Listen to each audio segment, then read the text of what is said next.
Hello everyone, हमने issue of debentures chapter चालू किया था। हमने फर्स्ट वीडियो में जब आप डिबेंचर्स को कैश पे इशू करते हो तो वो हमने पूरा डिटेल में समझा था और हमने उसके साथ राइट ऑफ भी कवर किया था, जिसको हम आज प्रैक्टिस करने वाले हैं। Today we are going to part with the second today we are going to start with the second half of the chapter, that is when you issue the shares for other than cash. पहले हम logic समझ लेते हैं। ये दो तरीके से हो सकता है। एक तरीका है जब आप सिर्फ एक एसेट खरीद रहे हो, कोई भी अगर आप एक एसेट खरीदते हो तो उसका लॉजिक कैसे होगा, और दूसरा जब आप पूरा का पूरा बिजनेस खरीदते हो तो उसका ड्रामा कैसे होगा। Everyone understand carefully. अगर आप एसेट खरीदते हो तो सबसे पहली एंट्री होती है एसेट अकाउंट डेबिट, क्योंकि आपके बुक्स में एसेट आएगा और आपको पे करना है एक इंसान को जिसको हम वेंडर बुलाते हैं। अगर नाम दिया तो उस इंसान, उस कंपनी या फर्म का नाम लिख देने का, वरना वेंडर अकाउंट। तो पहले आप कोई भी एसेट खरीदते हो, फॉर एग्जांपल आपने फर्नीचर खरीदा तो उसकी एंट्री होगी फर्नीचर टू वेंडर। फिर आप वेंडर को पेमेंट करने वाले हो, तो वेंडर को अगर आपने पेमेंट किया by issuing the debentures, so debentures हो जाएगा आपके अकाउंट में credit. So that is when you buy a furniture. सबसे पहले या कोई भी एसेट खरीदते हो तो asset account debit to vendor, फिर वेंडर को आप डिबेंचर इशू कर रहे हो। अगर डिस्काउंट में इशू किया तो डेबिट में आएगा discount on issue of debentures. Premium पे इशू किया तो नीचे आ जाएगा securities premium. Now let's understand. 1,10,000 के आपने एसेट खरीदे तो आप वेंडर को भी ऑब्वियसली 1,10,000 ही पे करोगे, उससे ज्यादा क्यों पे करोगे। अब वेंडर को 1,10,000 पे करना है and now you are going to issue the debentures at a premium. So now you will divide, for calculating number of debentures, it is purchase consideration upon issue price. हमेशा पिछले कॉन्सेप्ट में हमने number of debentures निकालने के लिए face value से divide किया, अभी हम इशू प्राइस से डिवाइड कर रहे हैं। मुझे पे करना है 1,10,000, जिसको मैं 110 रुपए में इशू करने वाले हो डिबेंचर्स को, तो मैं 10,000 डिबेंचर्स इशू करूंगा of 10 each, for example.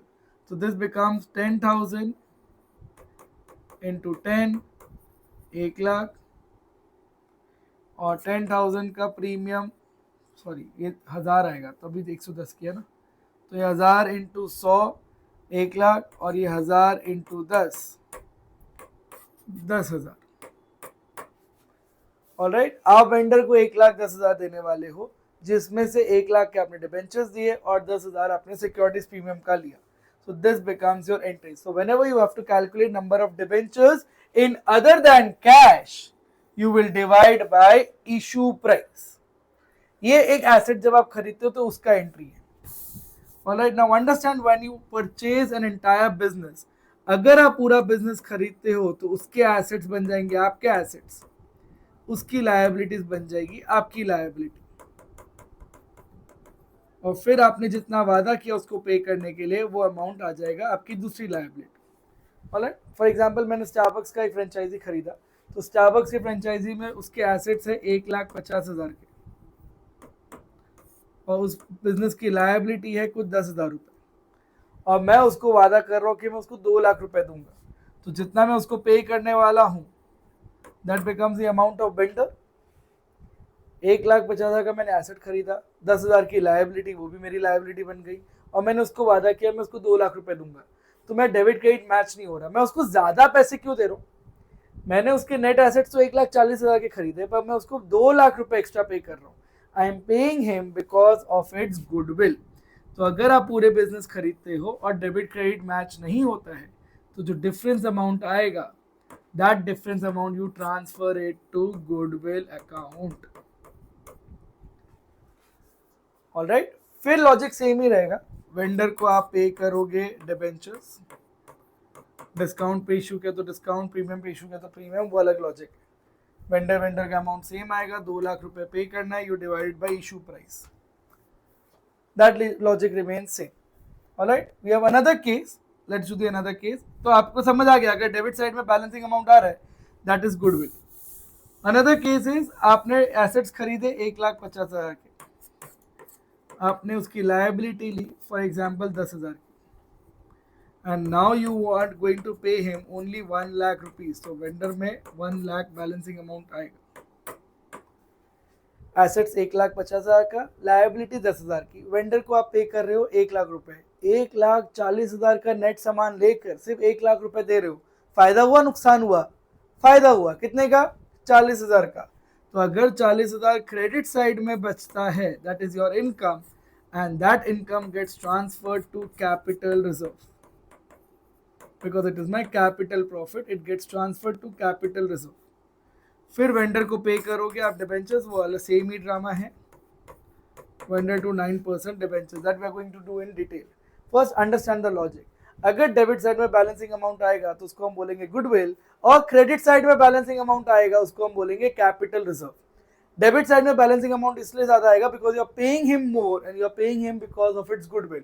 इसको हमने फंडामेंटल और पार्टनरशिप में हमने समझा था, इसको हम परचेज गुडविल बोलते हैं, जो हमारे बैलेंस शीट में एसेट बन जाता है। और अगर क्रेडिट साइड में बैलेंसिंग अमाउंट आएगा, it means you are paying less by taking more of the assets, so that becomes my capital profit, and that capital profit gets transferred to capital reserve. Simple logic. Debit side में balancing goodwill, credit side में balancing capital reserve. These are the two concepts that is basically coming in when you issue debentures for other than cash. इसके अलावा भी कुछ होगा वो हम practice करेंगे. Let's do the first question. Very very interesting. Please read the question. Deepak Limited purchased furniture of 2,20,000 from Messrs Furniture Mart. 50% of the amount is to be paid by accepting a bills of exchange, and the balancing by issuing 9% debentures of 100 each at a premium of 10. तो issue price हो जाएगा 110। 100 रुपए का debenture 10 रुपए के premium में issue किया तो 110 में इशू किया। Alright, you need to pass the journal entry. सबसे पहला एंट्री, आपने फर्नीचर खरीदा तो फर्नीचर अकाउंट डेबिट, और पे किसको करना है? मेसर्स फर्नीचर मार्ट, ऐसा नाम दिया हुआ है क्वेश्चन में, तो आपको उस कंपनी का नाम लिखना पड़ेगा। आपने फर्नीचर खरीदा 2,20,000 का, तो आप पे भी उसको 2,20,000 ही करोगे। Second entry, messrs furniture mart को आपने बिल्स ऑफ एक्सचेंज दिया, विच बिकम्स योर लायबिलिटीज, को हम बोलते हैं बिल्स पेबल। 2,20,000 देना था, जिसका 50% विच इज 1,10,000 का हमने उसको बिल दिया। अलग अलग एंट्री सिखा रहा हूं, बिकम्स इजी टू अंडरस्टैंड। और बाकी का जो पेमेंट करना है मेसर्स फर्नीचर मार्ट को, उसको आपने इशू किया डिबेंचर्स, कितने? 9% डिबेंचर्स, और प्रीमियम पे इशू किया तो वर्ड आएगा सिक्योरिटीज प्रीमियम। अभी आपको कैलकुलेट करना है number of debentures. Number of debentures का वैल्यू होगा 2,20,000 आपको पे करना था, जिसमें से 1,10,000 का आपने वो किया, you divide it bye 110, 1,10,000 divide by 110, you will get 1,000 debentures. Alright, 1,10,000 divided by 110, you will get 1,000 debentures. Alright, furniture mart को आपको पे करना है 1,10,000, जिसमें से आपने 1,000 रुपए के 100 रुपए के 1,000 डिबेंचर इशू किए और 10 रुपए का प्रीमियम था। This becomes 1 lakh. This becomes 10,000. Alright, that becomes your 2 entry. Please understand this. If you have any doubt, you can ask. Alright, I hope you got the concept clearly. Next question, let's do it. Lemon Tree Limited purchase an asset. पूरा का पूरा आपने land ही खरीद लिया है from JSS Limited. तो हमारी company कौन सी होगी? Obviously lemon limited. हमने JSS लिमिटेड से खरीदा है। ये बहुत बेसिक एरर है जो हर बच्चा करता है।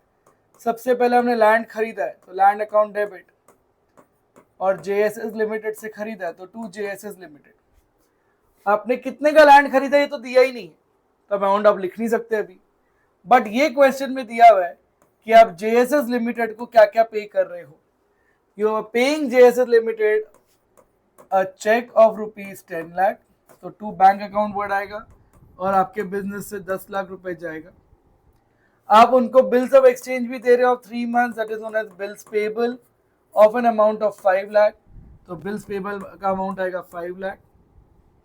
और उनको आप डिबेंचर इशू कर रहे हो 5,000 debenture of ₹10 each, redeemable at 10% premium, redeemable at 10% premium, तो न्यूमरेटर में एक और वर्ड आएगा which is loss on issue of debentures. मैं एक बार के लिए ऊपर लिख रहा हूँ loss on issue of debentures, और नीचे आएगा to 9% debentures to premium on redemption of debentures. Alright, if you have any doubt ask. आपने एक जमीन खरीदा, वो जमीन कितने का खरीदा पता नहीं, बट आपने उसको 10 लाख का चेक दिया तो टू बैंक में 10 लाख, बिल्स ऑफ एक्सचेंज दिया 5 लाख का तो टू बिल्स पेबल में 5 लाख, 5,000 डिबेंचर्स दिए 100 रुपए के, तो ये बन जाएगा 5 लाख,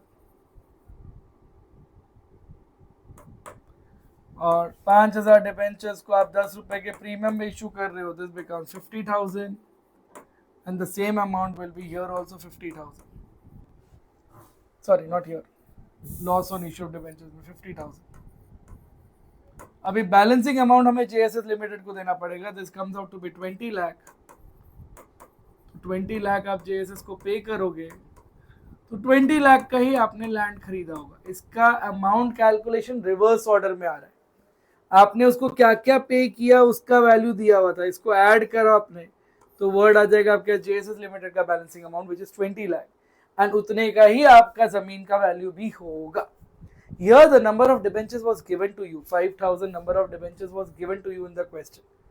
पिछले वाले क्वेश्चन में हमें नंबर ऑफ डिबेंचर्स निकालना था, ये फर्क है, ये प्रैक्टिस से आएगा। आपको मैंने लॉजिक्स बता दिए कब क्या करना है, द एंट्री रिमेन सेम, खाली अमाउंट कैलकुलेशन में प्रॉब्लम आता है। Let's do the next question. Now you purchase the assets of S limited, पूरा का पूरा बिजनेस ही खरीद लिया।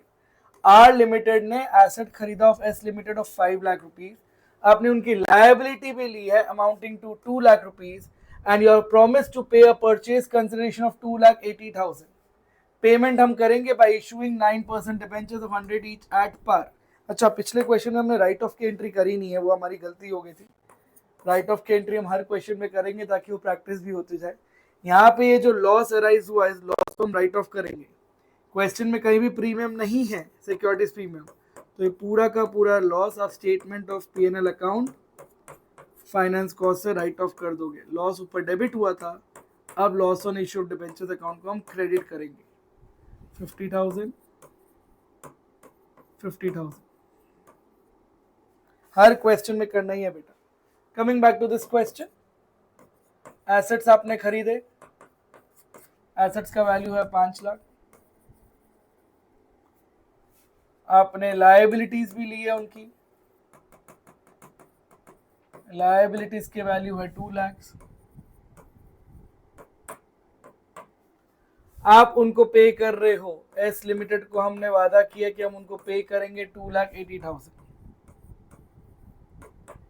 Alright, if you see your debit and credit does not match, आपने एसेट ज्यादा लिया, लायबिलिटी कम है, डिफरेंस 20,000 आ रहा है, this 20,000 will be known as capital reserve. मैंने आपको बताया था कि डेबिट साइड में बैलेंसिंग अमाउंट आएगा तो उसको हम गुडविल बोलेंगे, और क्रेडिट साइड में आएगा तो उसको हम कैपिटल रिजर्व बोलेंगे, क्योंकि वो मेरी इनकम बन जाती है। सेकेंड एंट्री, अब एस लिमिटेड को हम पे करने वाले हैं, we are going to pay them 9% debentures. S limited को हमें पे करना है 2,80,000, and we need to calculate the number of debentures. Purchase consideration, which is 2,80,000 divided by issue price, we are issuing at par only, so this becomes 2,800 debentures, becomes 2,80,000। ये आपको show करना ही है बेटा, नंबर ऑफ डिबेंचर्स निकालना ही है, narration में भी लिखना पड़ेगा, so that you need to do it. Alright, इसमें दिया हुआ था because you are issuing at par only, so you divide it by the issue price, which is 100 only. All right, let's do next concept. X Limited purchased assets with a book value of 4 lakh and took the liability of 50,000 from Mohan Bros. तो हमने खरीदा किससे? Mohan Bros से। It was agreed that the purchase consideration will be settled at 3,80,000. तो कितना में पे करना आपको? 3,80,000 क्लियरली दिया हुआ है, by issuing debentures of 100 each, और इसके 3 केसेस दिए हुए। पहले नॉर्मल एंट्रीज कर लेते हैं। हमने एसेट्स खरीदे, हमने लायबिलिटीज भी ली,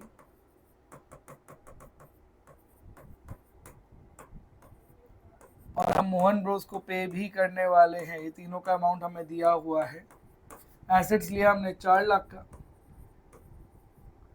लायबिलिटीज है 50,000 और हमने उसको वादा किया पे करने का which is 3,80,000। So you see balancing amount comes out to be on the debit side 30,000। अगर डेबिट साइड में बैलेंसिंग अमाउंट आता है उसको हम बोलते हैं goodwill. So this becomes your balancing amount 30,000 which is goodwill. Asset 4 lakh के लिए, लायबिलिटीज 50,000 की है और 3,80,000 पे करने वाले हो, so paying them more which becomes goodwill. Alright, second entry. अब आप मोहन ब्रोस को इश्यू करने वाले हो debentures. Alright, pay attention, it's a very very interesting question. Mohan Bros को आप 3,80,000 पे करना है and you are going to issue debentures at par. तो नंबर ऑफ डिबेंचर्स निकालने अगर मुझे, तो 3,80,000 divide by issue price which is 100 only, 3,800 debentures आप इश्यू करोगे। तो 9% 9% दिया हुआ क्वेश्चन में, कोई भी परसेंटेज नहीं दिया हुआ है, so we will write X% debentures to X% debentures, 3,800 into 100, 3,80,000. Alright, that becomes your second concept, second entry, sorry। पहले ये एंट्री तो फिक्स ही रहेगी हर केस में। एसेट खरीदा, लायबिलिटी खरीदा, मोहन ब्रोस को 380 पे करना, क्वेश्चन में क्लियरली दिया हुआ है। Difference amount goes to goodwill. Case 1 में बोला आपने इशू किया एट पार, तो हमने पार पे इशू किया, सो आपका divide by issue price which is 100, 3,800 debentures आपने इशू किए and that becomes your entry. Case 2 and 3 becomes very very interesting in this case। At a discount of 10% आपने इशू किया, तो नंबर ऑफ डिबेंचर्स निकालना है, तो you have to divide it by, entry भी change होगी, so pay attention, पहला entry same ही रहेगा। केस 2 के लिए एंट्री हो जाएगी मोहन ब्रोस अकाउंट, डिस्काउंट पे इशू किया तो वर्ड आएगा ऊपर discount on issue of debentures, you can write loss on issue of debentures as well, और 2x% डिबेंचर्स आप इशू कर रहे हो। 3,80,000 is the purchase consideration amount and you divide it by the issue price, 10% का discount है, 3,80,000 you divide it by issue price which is 90। तो अगर 3,80,000 को 90 से डिवाइड करोगे, so it comes out to be 4,222.22 debentures. आप डिबेंचर्स को decimal में इशू नहीं कर सकते हो। ऑलराइट, तो यू विल टेक डेसिमल से पहले जितने भी नंबर आएंगे, those many debentures. Mohan Bros को पे करना 3,80,000, डिस्काउंट आएगा 4,222 इंटू 10, डिबेंचर्स का वैल्यू आएगा 4,222 इंटू 100, दिस इज 4,222 4,22200। डिफरेंस आएगा, that difference amount will go to cash account which comes out to be 20। इसका मतलब क्या है सर, कि अगर आपका डिबेंचर आप इशू कर रहे हो और फिर भी कुछ छुटर मुटर खर्चा बच जाता है, तो वो आप छुट्टे दे दोगे, तो आपका जो 20 रुपए का डिफरेंस अमाउंट आया, that you paid by cash, तो the word will come as to cash. तो जब भी आप डिवाइड बाय इशू प्राइस करते हो, नंबर ऑफ डिबेंचर्स डेसिमल में आता है, तो डेसिमल से पहले वाली वैल्यू लेते हो, उतने डिबेंचर इशू कर दो, और जो भी डेबिट क्रेडिट में डिफरेंस आएगा 20 रुपीज का, that you issue by cash. Case 3 आप सॉल्व करो, that become very very easy for you. पहले इसको राइट ऑफ की एंट्री करनी है, वो हम हमेशा भूल जाते हैं। डिस्काउंट आया है तो यहाँ पे डिस्काउंट को आप राइट ऑफ करोगे by statement of P&L account to discount on issue of debentures 4,222 4,222। जितना भी डिस्काउंट आया वो आपने statement of P&L account bracket में फाइनेंस कॉस्ट के अंदर राइट ऑफ कर दिया, दिस बिकम्स राइट ऑफ की entry. Alright, let's do case 3।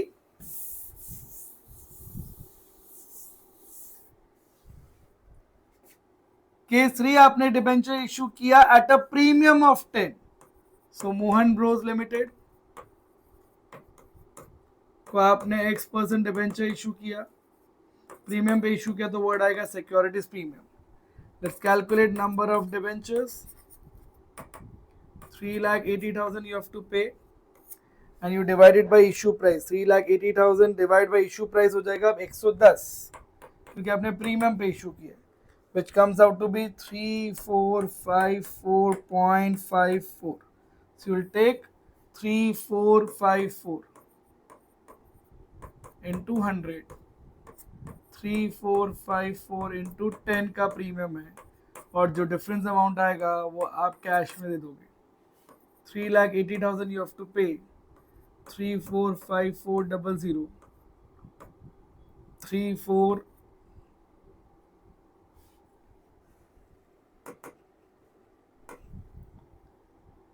34540 और डिफरेंस अमाउंट जो 60 रुपीज़ आएगा उसको आपने कैश में पे कर दिया इसमें कोई भी लॉस है नहीं तो राइट ऑफ की एंट्री होगी नहीं alright these were certain important concept जब आप खाली एक एसेट खरीदते हो या पूरे बिजनेस खरीदते हो अदर देन कैश में हमेशा इशू प्राइस से डिवाइड होगा in order to calculate number of debentures that is the trick that you need to do तभी आपका अमाउंटिंग सब सही आएगा and it will come out of practice. Let's do a different case when you issue the debentures to either promoters or to underwriters. Now, who are promoters? जब company incorporate होता है जिसके भी दिमाग में आइडिया आता है to start a company before incorporation जितना भी खर्चा होता है वो खुद बेयर करते हैं and those people are known as promoters और उन खर्चे को हम बोलते हैं प्रीलिमिनरी एक्सपेंसेस. वैसे ही अगर आप शेयर्स इशू करते हो तो shares 90% of the issued shares has to be subscribe. अगर वो सब्सक्राइब नहीं होता है तो फिर अंडर राइटर्स आते हैं वो आपके शेयर्स खरीद लेते हैं उसके बदले वो कमीशन चार्ज करते हैं that is known as underwriting commission.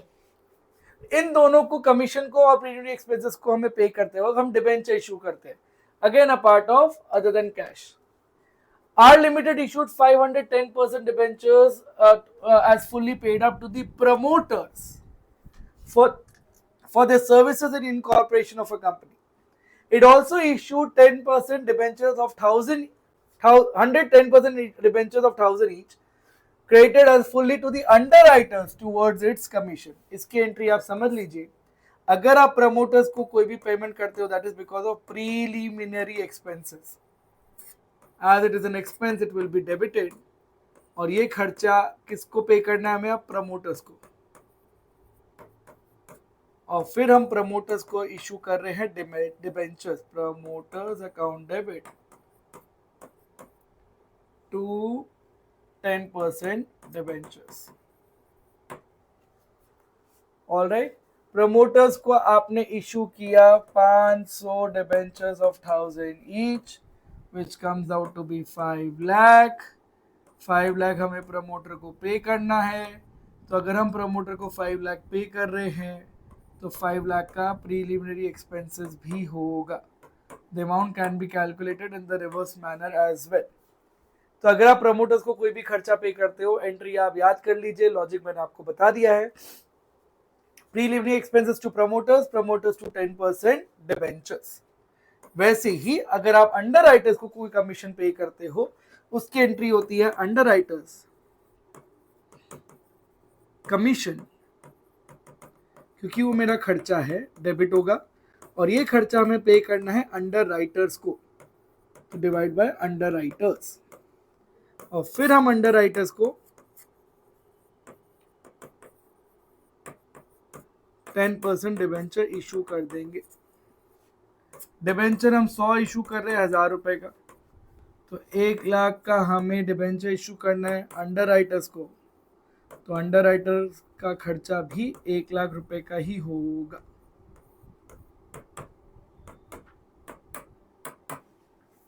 So basically मेरे को आपको कॉन्सेप्ट सिखाना था अगर प्रमोटर्स को आप पे करते हो that is known as preliminary expenses to promoters.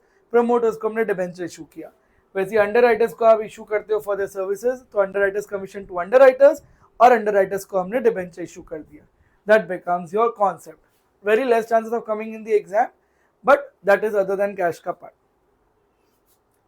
Let's do the third case when you issue the debentures as collateral security. हमारे सिर्फ दो कॉन्सेप्ट बाकी है एक debenture issued at collateral security और दूसरा जब आप इंटरेस्ट के एंट्री करते हो to the debenture holders.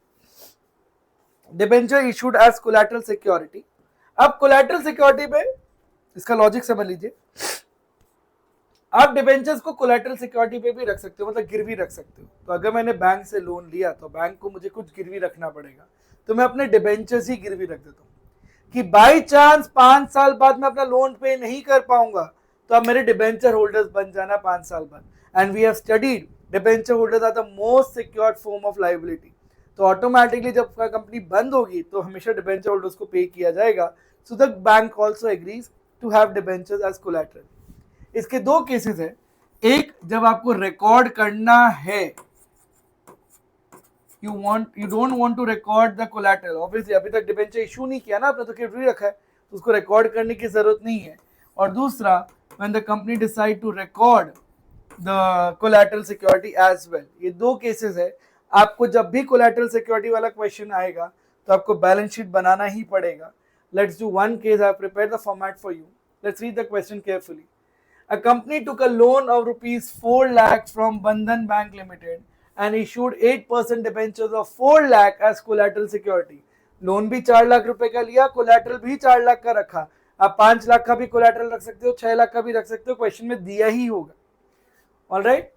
Pass the necessary journal entries for the above transaction when the company decide not to record the issue of debentures. अगर आप record नहीं करना चाहते तो आप सिर्फ बैलेंस शीट में नोट्स टू अकाउंट्स में आप फॉर्मेटिंग वाइज बताओगे.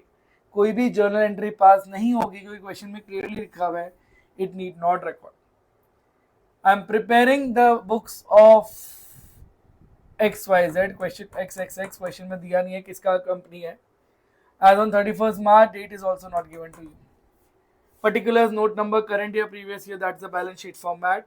सबसे पहला आता है आपका equity and liability, that too in bold letters, equity and liabilities. उसके अंदर आएगा आपका non current liability because you are talking about loan. Loan is a outside borrowing, it will come under non current liabilities.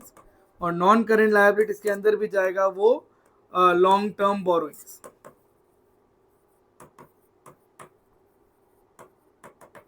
Long term borrowings में note number 1 बनेगा और notes to accounts में note number 1 जाएगा of long term borrowings.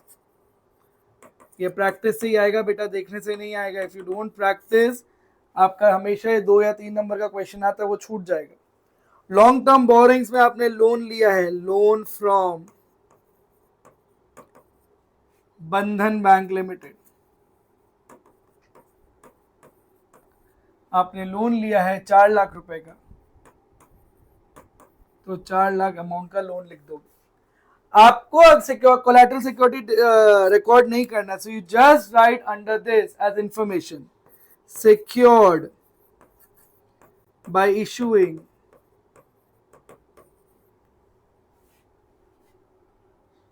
For example 4 लाख रुपए का collateral रखा और 100 रुपए के डिबेंचर है, तो 4,000 10% debenture 8% debentures of 100 each as collateral security.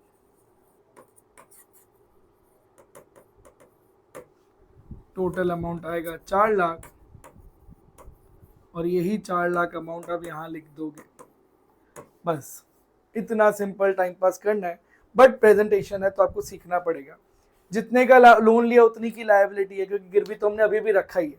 तो loan from Bandhan bank limited 4 लाख रुपीस का आएगा और जो आपने गिरवी रखा that will go under the information as secured by issuing 4,000 10% debenture 8% debentures of 100 each as collateral security. ये सारा इंफॉर्मेशन क्वेश्चन में दिया होता है, ये सिर्फ प्रेजेंटेशन का गेम है. ड्रामा आता है अगले वाले केस में. If we took the same question where the company decides to record the transaction, everything remains same guys. See, in the books of XXX Limited as on 31st March जो भी date दिया होगा, equity and liabilities,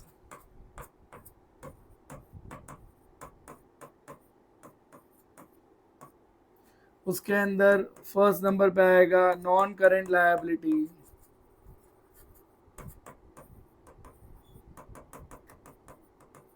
उसके अंदर जाएगा long term borrowings,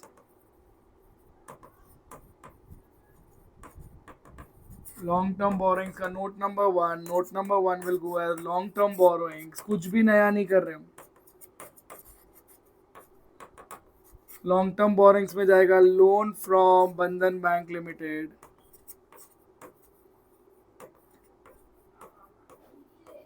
₹4 lakh का आपने loan लिया था।